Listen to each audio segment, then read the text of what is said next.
윤 대통령이 딱 1분 50초만 묻겠다고 했는데 문영배 대행이 딱 잘라 거절했습니다. 재판장님, 한 남은 시간 한 1분 50초만 한번 물어도 되겠습니까? 그거는 대리인한테 좀 전달해서 대리인이 좀 물었으면 좋겠습니다. 예.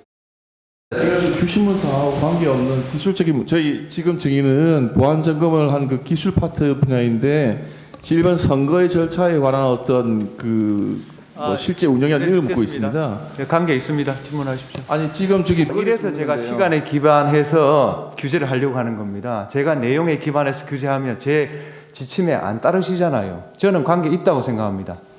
하십시오. 먼저 정인 반대 신문상 제출에 오해가 있어서 설명을 하겠습니다. 정인 반대 신문사항을 1일 전에 제출해 달라고 재판부가 요청한 적은 없습니다. 자, 어제 있었던 이 논란, 이 장면에 대해서 국민의힘 수석 대변인 목소리 듣고 제가 조기현 부위원장님께 반론 듣겠습니다. 문영배 헌재 소장 대행이 초시계를 가져다 놨다는 거 아닙니까? 예. 정말로 핵심적인 한 명 가지고 하루 이틀을 해도 부족할 만한 증인을 3명, 4명씩 해가지고 90분만 해라 8번 변론하고 대통령을 탄핵시키는 결론을 내겠다? 저는 절대로 국민들이 이건 납득하지 못할 거라고 생각합니다. 무슨 뭐 장관이나 이런 분에 대한 탄핵도 그렇게 자제를 하는데 헌법재판소가 이렇게 속도전으로 나오는 이유가 뭡니까? 헌재가 지금 뭔가를 속이고 있다고 생각하고 있습니다. 헌재가 고해성사해야 된다고 생각합니다. 헌재가 뭘 속이고 있다. 이게 지금 국민의힘 주장이거든요. 조기현 부위원장님. 전혀 동의할 수 없습니다. 이 사건 탄핵 심판은 최초 제기됐을 때부터 오래 걸리지 않을 것으로 예상했고 대부분 법조인들이 똑같은 평가를 했습니다. 왜냐하면 탄핵 소추 사유가 너무 명백하고 간단 명료하고 소추 사유를 주장하고 입증하는데 오랜 시간이 걸리지 않고 관련해서 증거 조사라든가 이런 것도 명백할 것으로 봤기 때문이었고요. 실제 7차 변론까지 진행하면서 본 결과 사실도 그랬습니다. 이번에 탄핵 소추 사유로 정리된 5가지 사유는 비상계엄 선포 행위, 포고령, 그리고 국회의 개헌권 침탈, 선관위 개헌권 침투, 그리고 법관 체포, 이 5가지입니다. 이 관련된 내용이 지금 7차 변론까지 오는 과정에서 충분히 주장이 펼쳐지고 증인신문이 이루어졌다고 볼 수 있는 거 아니겠습니까? 관련해서 몇 가지 사실관계에 대한 주장을 보완하고 추가하기 위해서 계속 증인신문을 받다 보면 1년 안에도 못 끝냅니다. 헌법재판, 특히 탄핵 심판의 특성상 신속한 재판의 요구는 대상이 윤석열 대통령이어서가 그런 게 아닙니다. 박근혜 대통령 때도 그랬고 그 과거 노무현 대통령 때도 그랬습니다. 대통령의 직무 정지 상태를 장기간 방치할 수 없기 때문에 탄핵 심판을 담당한 헌법재판소는 가능한 신속한 기일 내에 재판을 마치고 결정을 하겠다는 거고요. 방어권 행사도 충분히 보장이 되어야 되죠. 그런데 지금까지 7차 변론 증인신문 과정에서 대통령 측이 주장하는 내용이라든가 대통령 측 신청한 증인과 관련된 증인신문 시간이 부족해서 할 말을 못했거나 들어야 될 답변을 못 듣거나 그렇게 평가할 수 있을까요? 저는 전혀 그렇지 않다고 보고요. 대표적으로 한덕수 총리 관련해서 한덕수 총리는 이미 여러 차례 당일 국무회의 절차가 사실상 이루어지지 않았다는 입장을 밝히고 있습니다. 그런데 관련해서 어제 이상민 전 장관에 대한 증인 신청, 증인신문 과정에서 실제 그 내용의 사실관계가 어느 정도 확인이 됐습니다.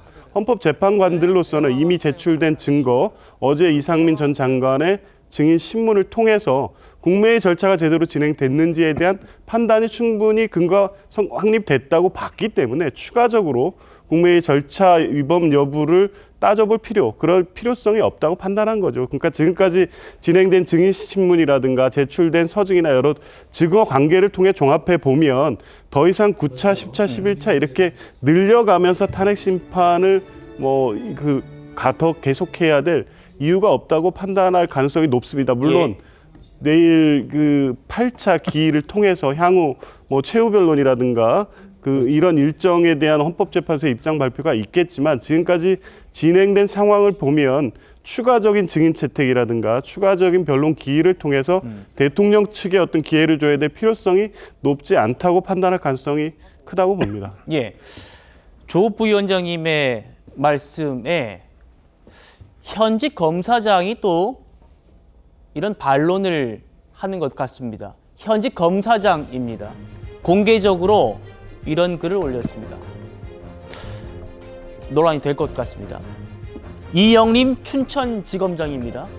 절차에 대한 존중이나 심적 여유가 없는 헌법재판관들의 태도는 일제 치하의 일본인 재판관보다 못하다라는 생각이 들었다. 지금 헌법재판소 재판관들이 일제 치하의 일본인 재판관들보다 못하다는 거예요. 왜냐? 3분 발언 기회를 요청한 대통령 요구를 묵살하지 않았느냐. 아까 보셨지만 1분 50초짜리도 안 받아줬죠. 다음이요. 일제 재판부는 안중근 의사가 스스로 할 말을 다 했으니 더 이상 할 말은 없다라고 할 때까지 경청이라고 했다. 안중근 의사가 내가 다 말 다 했으니까 이제 끝내도 된다라는 말 할 때까지 들었다는 거예요.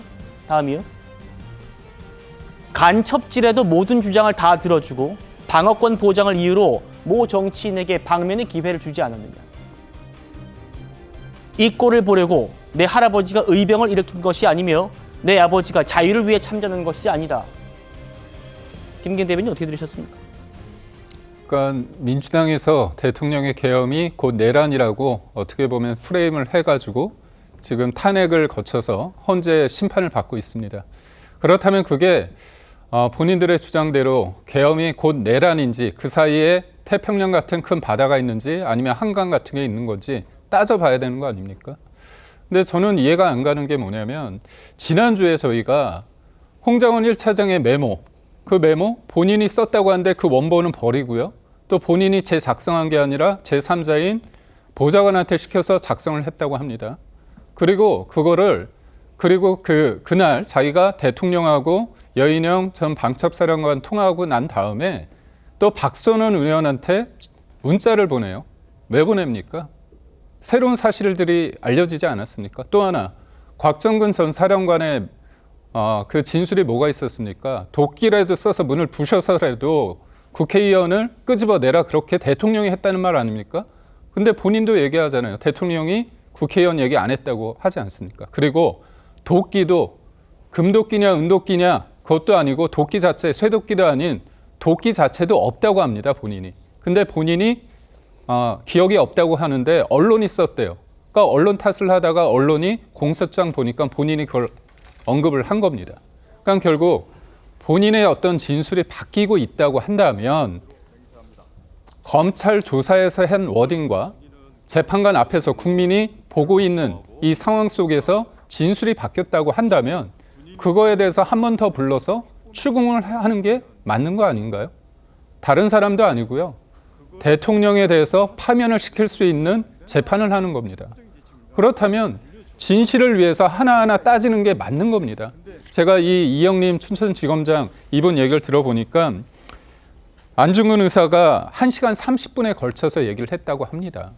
대통령 1분 50초 질문한다고 하니까 저렇게 매몰차게 하는 게 맞는 건가요? 저는 이러다 보면 사람들이 이거 뭐지? 이재명 대표는 방면해 주지 않았습니까? 공당의 대표로서 공적 감시의 대상이므로. 이게 형평성에도 맞지 않고 그냥 상대평가뿐만이 아니라 절대평가로 과연 헌재가 헌재법과 형사소송법을 준용하면서 제대로 하느냐에 대해서 의문을 가질 수밖에 없습니다. 예.